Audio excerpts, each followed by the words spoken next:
Video का thumbnail देख के आप निश्चित तौर पे चौंक गए होंगे कि सोलर पैनल लगवाने से बिजली का बिल आखिर कैसे बढ़ सकता है। तो फ्रेंड्स, आज इस वीडियो में आप एक ऐसी सच्चाई जानेंगे कि जो सच्चाई आज तक आपने ना तो सुनी होगी ना तो देखी होगी। तो फ्रेंड्स, मैं हूं दीपक चौधरी और आप लोगों से रिक्वेस्ट कि आप लोगों को मेरा वीडियो पसंद आए तो इस वीडियो को लाइक और चैनल को सब्सक्राइब करना मत भूलिएगा। वीडियो पसंद आए तो ज़्यादा से ज़्यादा लोगों तक शेयर करें। आपका एक शेयर किसी व्यक्ति की जीवन भर की गाढ़ी कमाई बचा सकता है। तो फ्रेंड्स, बात है कल की। कल मैं अपने ऑफिस में बैठा था तो मेरे एक स्टाफ ने आके मुझे बताया कि कुछ लोग आए हैं, पास में ही हमारे खुर्जा शहर है उसके पास से एक व्यक्ति मुझसे मिलने आए हैं और कई दिन से अप्रोच कर रहे थे फ़ोन पे बात करने के लिए, पर मेरे बिजी शेड्यूल होने की वजह से मैं उनसे बात नहीं कर पाया था। तो मैंने अपने पास उनको बुलाया। एक करीब 50-55 साल के एक बहुत संभ्रांत व्यक्ति मुझसे आके मिलते हैं और दुआ सलाम चाय पानी का मैंने पूछा तो बोले साहब चाय पानी तो मैं नहीं लूँगा अभी, पर आपसे बहुत सारी शिकायतें हैं।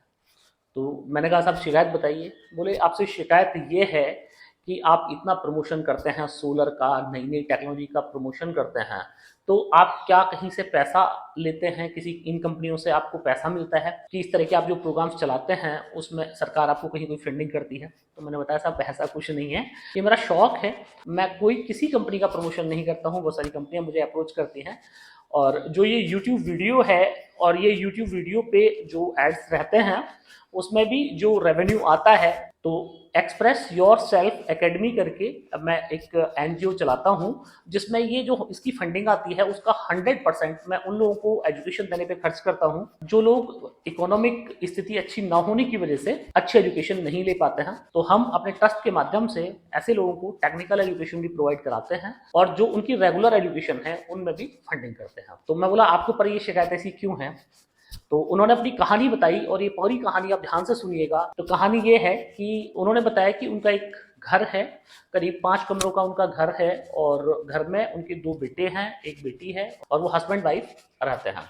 तो करीब 9 महीने पहले बड़े बेटे की शादी हुई। शादी में जैसे कि होता ही है कि जब शादी हुई तो जब बेटे की बहू आई तो अपने साथ में बहुत सारा सामान भी लेके आती है। तो वो कंपनी का 3 स्टार इन्वर्टर टेक्नोलॉजी का एसी भी लेके आई और इस साहब का कहना ये था कि ऐसा नहीं है कि हमारे घर पे बेटे की शादी से पहले नहीं था, घर पे एसी को छोड़ के बाकी सारी चीज़ें थी, कूलर, पंखे, 2-3 कूलर चलते थे, पंखे, 1.5 HP का समरसेबल पंप था और बाकी घर के सारे लोड वो चलाते थे। तो उसके लिए उन्होंने एक 3 kVA का 4 बैटरी वाला इन्वर्टर बैटरी लिया हुआ था जिससे उनका जो ग्रिड जाती थी जिस टाइम पे उसमें उनका पूरा जो घर का लोड है वो चलता रहता था। अब दिक्कत कहाँ पे आई? दिक्कत यहाँ पे आई कि जो एसी आया था शादी में वो एसी उन्होंने लगवा लिया तो उनके जो बिजली के बिल हैं वो बढ़ गए। बिजली के जब बिल बढ़े तो उनके बड़े बेटे ने, जो कि जॉब करते हैं वहीं पास में ही किसी कंपनी में जॉब करते हैं, तो उन्होंने सजेस्ट किया कि पापा ऐसा करते हैं कि सोलर लगवा लेते हैं और ये एसी और घर के बाकी लोड भी कम हो जाएंगे और आने वाले टाइम में तो भी लोड बढ़ेंगे ही, तो सोलर सिस्टम लगवा लेते हैं। और उनके बेटे ने बोला कि आजकल तो गवर्नमेंट भी बहुत सारा प्रमोट कर रही है, तो अगर हम सोलर लगवाएंगे तो हमें सब्सिडी भी मिलेगी और हमारे बिजली के बिल भी खत्म हो जाएंगे। तो वो पड़ोस में एक दुकानदार भाई थे, उनके पास गए, बोले कि साहब मुझे सोलर लगवाना है। वो सोलर लगाते थे और बिल्कुल अच्छी कंपनी का लगवाना है।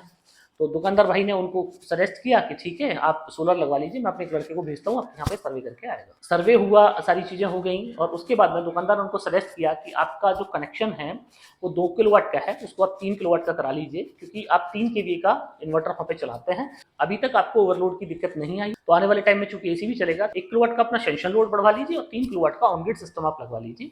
करीब 1,80,000 रुपये का खर्चा आएगा, जिसमें से करीब 60-70 हज़ार रुपये आपको वापस मिल जाएंगे सब्सिडी के तौर पे और 1-1.25 लाख रुपये में आपका 3 kVA का सिस्टम लग जाएगा। तो उन्होंने बोला भाई ठीक है। तो दुकानदार ने उनको ये भी सजेस्ट किया कि जो ऑन ग्रिड सिस्टम जिस पे सब्सिडी मिलती है, मैं जो आपको सजेस्ट इसलिए भी कर रहा हूँ कि ऑलरेडी आपके पास में 3 kVA का सिस्टम लगा हुआ है, तो अगर दिन में ग्रिड जाती भी है या रात में ग्रिड जाती है तो उस टाइम आपका जो इन्वर्टर बैटरी आपका रेगुलर लगा हुआ है, इसी इन्वर्टर बैटरी से आपका अपना लोड चल जाएगा। तो ऑन ग्रिड सिस्टम के साथ में दिक्कत ये होती है कि ऑन ग्रिड सिस्टम ग्रिड के साथ ही काम करता है, ग्रिड बंद तो आपका सोलर भी बंद हो जाता है। तो उन्होंने कहा कि भाई ये तो और अच्छी बात है, मेरा ज़्यादा खर्चा भी नहीं हुआ, इन्वर्टर बैटरी मेरे पास पहले से ही है, वही इन्वर्टर बैटरी यूज हो गए, सोलर भी लग गया, मेरा बिजली का बिल कम हो जाएगा। तो 3 किलोवाट का उन्होंने ऑन ग्रिड सोलर सिस्टम लगवा लिया और ऑन ग्रिड सोलर सिस्टम लगवाने के बाद में उनके बिजली के बिल बढ़ गए। अब आप यहाँ पे वीडियो पॉज कर सकते हैं और पॉज करके आप मुझे कमेंट में लिख के जरूर बताइए कि आखिर ऐसा क्या हुआ कि उनके बिजली के बिल बढ़ गए। और अभी उनके बिजली के बिल यहाँ पे बढ़े 2 गुने। उसके बाद में क्या होता है कि लास्ट महीने का वो बिल लेके आए, तो पहले वो देते थे जब शुरू में उनके यहाँ सोलर सिस्टम नहीं था, एसी नहीं था, तब तो उनके बिजली के बिल आते थे 2,2500। उसके बाद में आने लगे 4,000 और अब की लास्ट महीने का जो बिल था वो था उनका 8,500 रुपये का। साथ में लेके आए और बिल दिखाया उन्होंने कि 8,500 रुपये का मुझे अब की बार बिल देना पड़ रहा है। तो मैंने उनसे पूछा कि क्या कुछ ऐसा है कि कोई आपका लोड बढ़ गए हो? बोले साहब लोड तो कुछ नहीं बढ़े, एक एसी ही चलता है, बाकी माइक्रोवेव ओवन है घर पे तो वो 10-15 मिनट चलता है, इंडक्शन है वो 1 आध घंटे चलता है, और बाकी तो हमारे घर में जैसे पहले लोड थे वही सारे लोड चल रहे हैं। और ये जो एसी है वो भी इन्वर्टर टेक्नोलॉजी का 3 स्टार एसी है, वो भी कोई रेगुलर वाला एसी नहीं है। तो मैंने कहा ठीक है, तो मैंने उनसे और ज़्यादा डिटेल दी कि आप ये बताइए कि आपका एसी चलता कितने टाइम है, दिन में आपके कितने पावर कट रहते हैं। तो बोला उन्होंने कि साहब 2 बार हमारे यहाँ पे पावर कट रहता है, 1-1.5 घंटे दिन में रहता है और 1-1.5 घंटे शाम के टाइम पर रहता है, उसके बाद में ग्रिड हमें मिलती रहती है। तो मैंने पूछा जब ग्रिड आपकी कटती है दिन के टाइम में, उस टाइम आप क्या करते हैं, क्या क्या आपके लोड चलता है? बोले बाकी सारे कुछ लोड चलते नहीं, पर 12-1 बजे के आसपास में ग्रिड कटती है, गर्मी का तो मौसम था, तो उस कंडीशन में क्या है कि जो हमारा एसी है वो हमारे इन्वर्टर बैटरी से चल जाता है, जो पहले से उनके यहाँ पे 3 kVA का इन्वर्टर बैटरी लगा हुआ है उससे चल जाता है। तो बस वो एसी चल जाता है, एक आध कोई सीरियल वीरियल आ रहा हो हम देख लेते हैं, एक आध पंखा चलता है, इसके अलावा बाकी कोई लोड नहीं चलता है जब ग्रिड नहीं होती। बाकी अगर प्रेस करनी है हमें या समर्सिबल चलाना है तो हम उस टाइम पे चलाते हैं जिस टाइम पे ग्रिड अवेलेबल होती है और सोलर आ रहा होता है।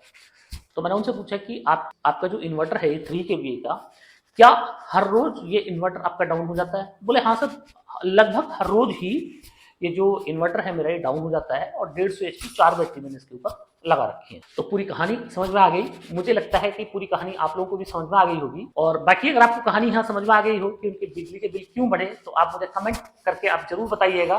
तो आपके जीनियस होने का ये एक टेस्ट भी आप कह सकते हैं कि आप सोलर में कितने जीनियस हैं, आप मुझे कितना सीरियसली देखते हैं। तो फ्रेंड्स, जब मैंने उनसे और ज़्यादा डीप पूछा तो उन्होंने मुझे को बताया कि दिन में जब ग्रिड नहीं रहती है 1-1.5 घंटे तो एसी चलता है और ऑलमोस्ट उनकी बैटरी खत्म हो जाती है, थोड़ा बहुत बैटरी बचती है। कई बार इन्वर्टर सीटी भी दे जाता है तो हम एसी बंद कर देते हैं, फिर थोड़ी बहुत देर में लाइट आ जाती है। तो इतने ही हमारा इन्वर्टर बंद रहा, उतने पीरियड में कमरे में कूलिंग रहती है तो कोई दिक्कत नहीं है। और शाम को हम 4, साढ़े 4, 5 बजे के आसपास अपना एसी बंद कर देते हैं। जब शाम को बेटा करीब 7 बजे के आसपास घर पे आता है तो उस टाइम पे भी मोस्टली ग्रिड नहीं रहती है, तो आके अपना एसी चला लेता है। बेटा चूंकि थका हुआ आया है तो बस 1-1.5 घंटे आप वो मान लीजिएगा कि उस टाइम पे चलता है। लगभग 8, साढ़े 8, 9 बजे तक ग्रिड आ ही जाती है, तो उसके बाद में ग्रिड से वो एसी चल रहा होता है। तो अगर आप यहाँ पे ये सोच रहे हो कि एसी के पावर कंजप्शन इतने ज़्यादा हो गए कि उन्होंने 4-5 हज़ार से 8-9 हज़ार रुपये का बिल ला दिया सोलर सिस्टम होने के बाद में, तो आप बिल्कुल गलत सोच रहे हैं। तो ये बिल, इस एसी का बिल इतना ज़्यादा नहीं होता कि वो आपके बिल को इस कदर बढ़ा दे। अब हुआ यह है कि इनके घर में जिस रूम में वो एसी लगा हुआ है वो रूम है 14x16 का, तो और वहाँ पे 1.5 टन का एसी लगा हुआ है और सीधी धूप वहाँ पे आती है। उस कमरे में जिसमें एसी लगा है उसमें सीधी धूप आती है। तो अब आप बिल्कुल यहाँ से ध्यान से समझिएगा, यह वीडियो स्किप मत कीजिएगा, क्योंकि यहीं इस वीडियो का पूरा कॉन्सेप्शन यही है। और ये वीडियो मैं आपको बना ही इसलिए रहा हूँ क्योंकि मार्केट में इस तरह के सिनेरियो अक्सर लोगों के साथ में हो जाते हैं, और अगर आपके साथ भी ऐसा हुआ है या हो रहा हो तो आप उस चीज को इमीडिएटली कैसे ठीक कर सकते हैं। तो पहले उनके बिल इसलिए ज्यादा नहीं आते थे कि उनका कोई लोड ही नहीं था। 4 बैटरी का इन्वर्टर उन्होंने इसलिए लिया था कि उनको 1.5 HP का समर्सिबल चलाना था। तो कई बार जब ग्रिड नहीं आती थी तो समर्सिबल के बिना पानी की समस्या थी, तो इसलिए तो उन्होंने 3 kVA का सिस्टम लिया हुआ था पहले से, लेड एसिड बैटरी के साथ में वो सिस्टम लिया हुआ था। अब यहाँ पे थोड़ा सा मैं आपको टेक्निकली बताऊं तो 3 किलोवाट का ऑन ग्रिड सिस्टम उनके यहाँ पे लगा हुआ है, और 3 किलोवाट ऑन ग्रिड सिस्टम का मैक्सिमम जो प्रोडक्शन है, आप कितनी अच्छी कंपनी का पैनल वहाँ पे लगवा लीजिएगा, उसमें मैक्सिमम आपको प्रोडक्शन 15 यूनिट से ज्यादा नहीं मिलने वाला है, वो भी साल के 300 दिन। अब होता यूं है कि दिन में 2 बार उनकी जो बैटरी है वो चार्ज और डिस्चार्ज होती है। बैटरी है चार्ज, तो एक बार की अगर आप चार्जिंग की बात करें एक बैटरी को, तो लेड एसिड बैटरी के साथ में दिक्कत यह है कि अगर 150 एच की बैटरी को पूरा डाउन करके आप पूरा चार्ज कर रहे हैं, तो चाहे आप सोलर से कर रहे हैं और चाहे आप ग्रिड से कर रहे हैं, सीन ये है कि एक बैटरी को चार्ज करने में करीब आपकी 2 यूनिट लगने वाली है, क्योंकि बैटरी आपकी 2000 वाट की बैटरी है, 2000 वाट आपको उसमें डालना पड़ेगा। तो आपको वो बैटरी फुल चार्ज होगी। 4 बैटरी हैं तो 8 यूनिट आपकी बैटरी को चार्ज करने में ही चली गई एक बार। अब जब आपने वापस उससे डिस्चार्ज लिया तो वापस डिस्चार्ज में क्या हो रहा है कि जो आपका एसी है, जो 3 स्टार डिक्ट एसी लगा हुआ है, वो एसी इतने बड़े रूम में लगा हुआ है कि वो अपने कभी हाफ लोड पे आ ही नहीं पाता है, क्योंकि डायरेक्ट उस कमरे में धूप आती है और रूम का साइज बड़ा है। तो एसी जो है वो अपने मैक्सिमम कंजप्शन पे चलता है और एक इन्वर्टर टेक्नोलॉजी के डेक्टन 3 स्टार एसी के पावर कंजप्शन करीब 1800 वाट होते हैं। तो 1800 वाट का मतलब ये है कि अगर आप 150 एएच की 4 बैटरी से 1800 वाट का लोड लिफ्ट करेंगे और उसके साथ में एक फैन, एक टीवी, तो करीब आप पकड़ लीजिए कि 2100 वाट का अगर आप लोड लिफ्ट कर रहे हैं 4 बैटरी से, तो आप ज्यादा से ज्यादा पकड़ लीजिए कि 1.5 से 2 घंटे ही आपकी बैटरी चलने वाली है। 1.5 से 2 घंटे के अंदर आपकी बैटरी पूरी तरीके से ड्रेन हो जाएगी, क्योंकि जो आप बैटरी यूज कर रहे हैं अपने इन्वर्टर पे वो C20 बैटरी है। और C20 बैटरी का अगर आपको 50% भी लेना है, मतलब आपने डाले 2 यूनिट है उसमें और आपको 1 यूनिट उससे लेना है, जो कि C20 बैटरी का स्टैंडर्ड है कि 50% आपका वेस्ट होना ही है हर चार्ज में, तो उस कंडीशन को यूज करने के लिए आपको उस बैटरी को 20 घंटे के अंदर अगर आप डिस्चार्ज कर रहे हैं तो आपको पूरा बैकअप मिलेगा, मतलब तब आपको 1 यूनिट मिलेगी। और उससे ज्यादा अगर आप उस बैटरी को तेजी से डिस्चार्ज कर रहे हैं तो उस बैटरी से ज्यादा आपको 20 या 30% ही बैकअप मिलने वाला है। तो यहाँ पे सीन ये हो रहा है कि बैटरी एक बार तो दिन में उनकी पूरी तरीके से डाउन हो रही है, क्योंकि दिन के टाइम उनके 1.5 से 2 घंटे पावर कट है दिन के टाइम में, तो उस टाइम पे सोलर का जनरेशन खत्म, 2 घंटे का सोलर का जनरेशन गया आपका, और उसके बाद में आपकी बैटरी पूरी तरीके से ड्रेन हो गई।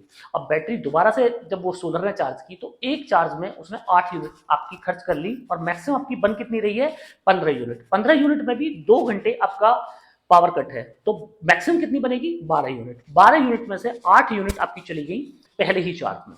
अब शाम का दूसरा चार्ज है जिस चार्ज में फिर बैटरी उनकी डाउन हो रही है, उस सीन में क्या है कि आपके पास में जो बची आपके 12 यूनिट में से 8 यूनिट तो पहले चार्ज में चलेगी, 4 यूनिट बची पर फिर से 8 यूनिट लग गई, तो 4 यूनिट आपकी और एक्स्ट्रा खर्च हो गई। तो ये तो था सीन नंबर 1 कि जब उनके बिजली के बिल पहले से ज्यादा आ गए थे, क्योंकि सोलर जो उनका 3 किलोवाट लगा उसका प्रोडक्शन था 12 यूनिट का, पर उनका खर्चा बढ़ गया एसी की वजह से 16 यूनिट का। बाकी कुछ और खर्चे भी बढ़े होंगे, जब घर में एक सदस्य बढ़ता है तो कुछ और खर्चे भी बढ़ जाते हैं, प्रेस का खर्चा भी बढ़ जाता है, फैन का खर्चा भी बढ़ जाता है, टीवी का भी बढ़ जाता है, तो थोड़े से खर्चे बढ़े होंगे। तो इसलिए तो उस टाइम सोलर लगाने के बाद भी जब उनके पावर कंजप्शन बढ़े तो उसका रीजन तो ये था। दूसरा रीजन ये था कि मैंने उनसे पूछा कि अभी जो आपका 9,000 का बिल आया है तो क्या आपका इन्वर्टर आप कभी आपने देखा है कि उस बैटरी को फुल चार्ज कर देता है?